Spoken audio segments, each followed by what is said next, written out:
Hello friends, welcome back to my YouTube channel. ನಾನಿವತ್ತು ನಿಮಗೆ ನೀವು ಎಷ್ಟೇ ಬ್ಲೌಸ್ಗಳನ್ನ ಸ್ಟಿಚ್ ಮಾಡ್ತಾ ಇರ್ತೀರಾ, ಬಟ್ ಅದನ್ನು ಹಣನ ಉಳಿತಾಯ ಮಾಡೋದು ಒಬ್ಬೊಬ್ಬರಿಗೆ ಗೊತ್ತಾಗೋದಿಲ್ಲ. ಎಷ್ಟೇ ಸ್ಟಿಚಿಂಗ್ ಮಾಡ್ತು ಅಂತಂದರೂ ಅದೆಲ್ಲ ಕೂಡ ಖರ್ಚಾಗುತ್ತೆ. ಅದಕ್ಕೆ ನಾನು ಏನು ಟಿಪ್ಸ್ನ ಫಾಲೋ ಮಾಡ್ತೀನಿ ಅದನ್ನು ನಿಮಗೂ ಕೂಡ ಹೇಳ್ಕೊಡ್ತಾ ಹೋಗ್ತೀನಿ. ಅವಾಗೇನಾಗುತ್ತೆ, ನೀವು ಕೂಡ ಎಷ್ಟೇ ಸ್ಟಿಚ್ ಮಾಡಿದ್ರೂ ಕೂಡ ಹಣ ಉಳಿಯೋದಿಲ್ಲ, ಟೈಲರ್ಸ್ಗಳ ಹತ್ರ ದುಡ್ಡು ಉಳಿಯೋದಿಲ್ಲ ಅಂತಂದ್ಬಿಟ್ಟು ಸುಮಾರು ಜನ ಹೇಳ್ತಾರೆ ಅಲ್ವಾ. ಅದಕ್ಕೆ ಹೇಗೆ ನಾವು ಹಣನ ಉಳಿತಾಯ ಮಾಡೋದು ಅಂತಂದ್ಬಿಟ್ಟು ನಾನು ಇವತ್ತು ನಿಮಗೆ ತೋರಿಸ್ಕೊಡ್ತೀನಿ.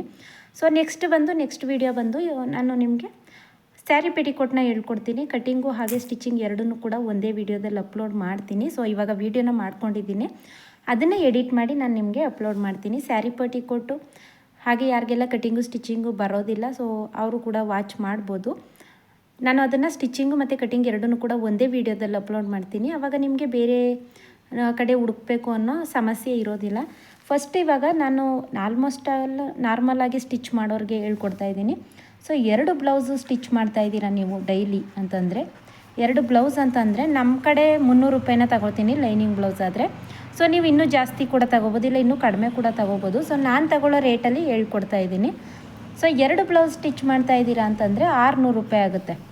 2 ಬ್ಲೌಸಲ್ಲಿ 600 ರೂಪಾಯಿ ಆಗುತ್ತೆ. ಲೈನಿಂಗು 30 ಕಳೆದ್ರೂ ಕೂಡ 60 ರೂಪಾಯಿ ಲೈನಿಂಗ್ಗೆ ಹೋಗುತ್ತೆ. -60ನ ಮಾಡಿದ್ದೀನಿ, 600 ರೂಪಾಯಲ್ಲಿ -60 ಮಾಡಿದ್ದೀನಿ. ಇಲ್ಲಿ ನೀವು ಎಷ್ಟು ಉಳಿತಾಯ ಮಾಡಬೇಕು ಡೈಲಿ ಅಂತಂದರೆ, 2 ಬ್ಲೌಸ್ನ ಸ್ಟಿಚ್ ಮಾಡ್ತಾಯಿದ್ದೀರಾ ಅಂತಂದರೂ ಕೂಡ ಡೈಲಿ ಇದರಲ್ಲಿ 200 ರೂಪಾಯಿ ನಿಮಗೆ ಖರ್ಚಾದರೂ ಕೂಡ 400 ರೂಪಾಯಿನ ಒಂದು ದಿನಕ್ಕೆ ಉಳಿತಾಯ ಮಾಡಬೇಕಾಗುತ್ತೆ ನೀವು. ಅವಾಗೇನಾಗುತ್ತೆ, ನೀವು 400 ರೂಪಾಯಿ ಒಂದು ದಿನಕ್ಕೆ ಉಳಿತಾಯ ಮಾಡಿದ್ರೆ 1 ಮಂತ್ಗೆ ಅದು 12,000 ರೂಪಾಯಿ ಉಳಿತಾಯ ಆಗುತ್ತೆ. ಬರೀ 2 ಬ್ಲೌಸ್ನ ಸ್ಟಿಚ್ ಮಾಡಿದ್ರೆ, ಅದರಲ್ಲಿ ಜಾಸ್ತಿ ಬ್ಲೌಸ್ ಮನೆ ಅಂತಂದಮೇಲೆ ಕಮಿಟ್ಮೆಂಟ್ ಇದ್ದೇ ಇರುತ್ತೆ. ನಾನು ನಾರ್ಮಲಾಗಿ ಹೇಳ್ತಾ ಇರೋದು. ನಾರ್ಮಲಾಗಿ ಒಂದು 200 ರೂಪಾಯಿ ನಮಗೆ ಖರ್ಚು ಮಾಡಿದ್ರು ಕೂಡ ಇದು 60 ರೂಪಾಯಿ ಲೈನಿಂಗ್ ಹೋಗುತ್ತೆ, ಅದನ್ನು ಸೇರಿಸೇ ಕೂಡ ಹೇಳ್ತಾ ಇದ್ದೀನಿ. ನೀವು 400 ರೂಪಾಯಿನ ಉಳಿತಾಯ ಮಾಡ್ಬೋದು. ಇಲ್ಲ ಅಂತಂದರೆ ಇನ್ನೊಂದು ಮೆಥಡ್ ಏನು ಮಾಡ್ಬೋದು ಅಂತಂದರೆ, ಚೀಟಿ ಹಾಕೋಬೋದು. ತಿಂಗ್ಳಿಗೆ ಒಂದು ಸಲ ಕಟ್ಟೋ ಅಂಥ ಚೀಟಿ ಇರುತ್ತೆ ಅಲ್ವಾ, ಅದು ಬಂದು ನಿಮಗೆ ನೀವು ಎಷ್ಟು ಕಟ್ತೀರಾ, 2,500 ಕಟ್ಟಿದ್ರೆ 2,500 17 ತಿಂಗಳು ಕಟ್ಟೋದು, ಅದು 50,000 ರೂಪಾಯಿನ ಚೀಟಿ ಇರುತ್ತೆ. ನಿಮ್ಮ ಕಡೆ ಹೇಗಿದೆ ಅಂತ ಗೊತ್ತಿಲ್ಲ, ಬಟ್ ನಮ್ಮ ಕಡೆ ಹೇಗಿದೆ ಅದನ್ನು ಮಾತ್ರ ನಾನು ಹೇಳ್ತಾ ಇದ್ದೀನಿ. 2,500 ಕಟ್ಟಿದ್ರೆ, ಹಾಗೆಯೇ 3,000 ಕಟ್ಟಿದ್ರೆ 16 ತಿಂಗಳು, ಅದು ಕೂಡ 60,000 ರೂಪಾಯಿಂದಿರುತ್ತೆ.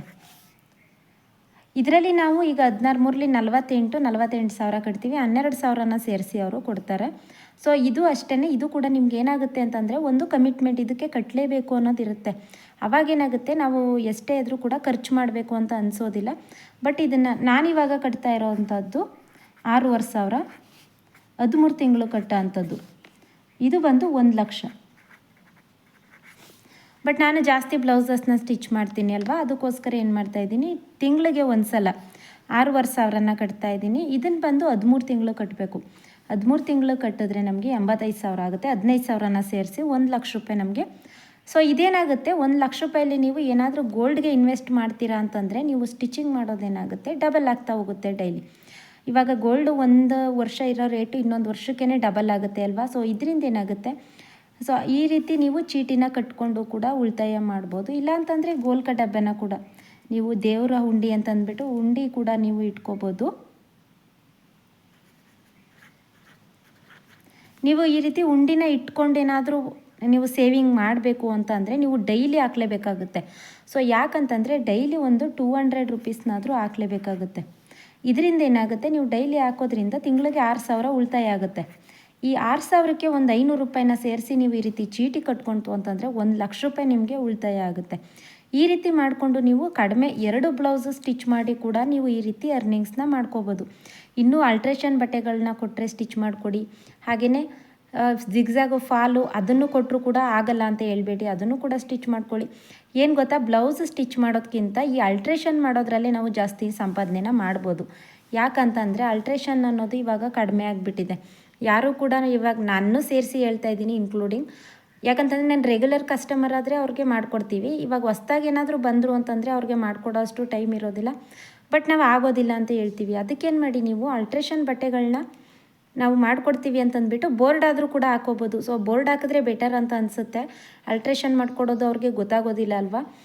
ಇವಾಗ ಸ್ಲೀವ್ಸ್ ಹಾಕೊಡೋದು, ಡ್ರೆಸ್ಗಳಿಗೆಲ್ಲ ಇವಾಗ ಎಲ್ಲರೂ ಕೂಡ ರೆಡಿಮೇಡ್ ಡ್ರೆಸ್ಗಳನ್ನ ತಗೋತಾರೆ. ಆ ರೆಡಿಮೇಡ್ ಡ್ರೆಸ್ಗಳಿಗೆ ಸ್ಲೀವ್ಸ್ ಹಾಕೋದು, ಹಾಗೆಯೇ ಅಲ್ಟ್ರೇಷನ್ ಮಾಡೋದು, ಇದರಿಂದ ಕೂಡ ನೀವು ಅರ್ನಿಂಗ್ಸ್ನ ಮಾಡ್ಕೋಬೋದು.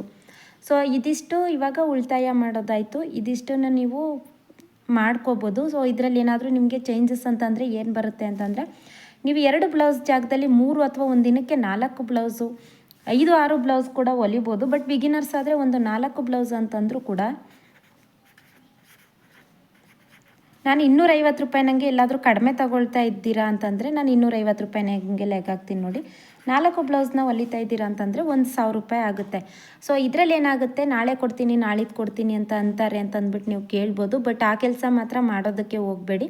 ಸೊ ದುಡ್ಡು ಕೊಟ್ಬಿಟ್ಟು ಬ್ಲೌಸ್ ಇಸ್ಕೊಳ್ಳಿ ಅಂತ ಹೇಳಿ. ಯಾಕೆ ಗೊತ್ತಾ, ಒಂದು ಸಲ ನೀವೇನಾದರೂ ಹಂಗೆ ಹೇಳ್ತು ಅಂತಂದರೆ ಇನ್ಯಾವಾಗಲೂ ಕೂಡ ಇವರು ಬ್ಲೌಸ್ ಕೊಡೋದಿಲ್ಲ ಅಂತ ಅಂದ್ಬಿಟ್ಟು ಏನು ಮಾಡ್ತಾರೆ, ದುಡ್ಡು ಕೊಟ್ಬಿಟ್ಟೆ ಬ್ಲೌಸ್ ಇಸ್ಕೋತಾರೆ. ದುಡ್ಡು ಕೊಟ್ಟದೆ ನೀವು ಬ್ಲೌಸ್ನ ಯಾವುದೇ ಕಾರಣಕ್ಕೂ ಕೊಡೋದಕ್ಕೆ ಹೋಗಬೇಡಿ. ಯಾಕಂತಂದರೆ ಈಗ ಇವತ್ತು ಅವರು ಈಸ್ಕೊಂಡು ನಿಮಗೆ ಇನ್ನೊಂದು ವಾರ ಬಿಟ್ಟು ಬ್ಲೌಸ್ನ ಕೊಡ್ತಾರೆ ಅಂತಂದರೆ, ದುಡ್ಡನ್ನ ಕೊಡ್ತಾರೆ ಅಂತಂದರೆ ಅದು ಖಂಡಿತವಾಗ್ಲೂ ನಿಮಗೆ ಉಳಿತಾಯ ಆಗೋದಿಲ್ಲ. ಸೊ ಅದಕ್ಕೇನು ಮಾಡಿ ಅಂತಂದರೆ, ಡೈಲಿ ನೀವು ಅಲ್ಲಿ ಬ್ಲೌಸ್ ಕೊಟ್ಟ ತಕ್ಷಣ ಅಲ್ಲಿ ದುಡ್ಡನ್ನ ಈಸ್ಕೊಳ್ಳಿ. ಇದರಲ್ಲಿ ನೀವು ಒಂದು 400 ರೂಪಾಯಿ ಖರ್ಚು ಮಾಡಿದ್ರು ಕೂಡ ಇಲ್ಲೂ ಕೂಡ ಅಷ್ಟೇ 600 ರೂಪಾಯಿ ಉಳಿತಾಯ ಆಗುತ್ತೆ. ಸೊ ನೋಡಿದ್ರಲ್ವಾ, ಇದು ಕೂಡ ಅಷ್ಟೇ. ಇಲ್ಲಿ ನೀವು 18,000ನ ಉಳಿಸ್ಬೋದು ಒಂದು ತಿಂಗಳಿಗೆ. ಸೊ ಬೆಟರ್ ಅಲ್ವಾ, ನೀವು 4 ಬ್ಲೌಸ್ ಸ್ಟಿಚ್ ಮಾಡಿದ್ರು ಕೂಡ ದಿನಕ್ಕೆ 600 ರೂಪಾಯಿ ಆದರೂ ಸಾಕು. ಇವಾಗ ನೋಡಿ 18,000ನ ಉಳಿತಾಯನ ಮಾಡ್ಬೋದು. ಸೊ ಈ ರೀತಿ ಕೂಡ ನಾನು ಕೂಡ ಈ ರೀತಿ ಟೈಮ್ ಟೇಬಲ್ ಹಾಕ್ಕೊಂಡೆ ಕೂಡ ಮಾಡ್ತೀನಿ. ಅದಕ್ಕೋಸ್ಕರ ಅದನ್ನು ನಿಮಗೂ ಕೂಡ ಹೇಳ್ಕೊಡ್ತಾ ಇದ್ದೀನಿ. ಹಾಗೆಯೇ ನೀವು ಲೆಹೆಂಗಾ, ಬ್ಲೌಸಸ್ಸು, ಹಾಗೆಯೇ ಡ್ರೆಸ್ಸು ಪ್ರತಿಯೊಂದು ಕೂಡ ಸ್ಟಿಚ್ ಮಾಡ್ತಾಯಿದ್ದೀರಾ. ಜಿಗ್ಜಾಗು ಫಾಲು ಅದು ಕೂಡ ಅಮೌಂಟ್ ಬರ್ತಾ ಇರುತ್ತೆ ಅಲ್ವಾ. ಜಿಗ್ಜಾಗ್ ಇವಾಗ ನಾನು ತಗೋತಾ ಇರೋದು 50 ರೂಪಾಯಿ. ಸೊ ನಿಮ್ಮ ಕಡೆ ಎಷ್ಟಿದೆ ಅಂತ ಅಂದ್ಬಿಟ್ಟು ಹೇಳಿ. ಹಾಗೆಯೇ ಫಾಲ್ ಬಂದು 60 ರೂಪಾಯಿ. ಸೊ ಇದರಿಂದ ಕೂಡ 100 ರೂಪಾಯಿ ಅರ್ನಿಂಗ್ಸ್ ಆಯಿತು ಅಂತಂದರೆ ಒಂದು ತಿಂಗಳಿಗೆ ಇದ್ದಿಲ್ಲ ಅಂತಂದರೆ 3000 ಆಗುತ್ತೆ.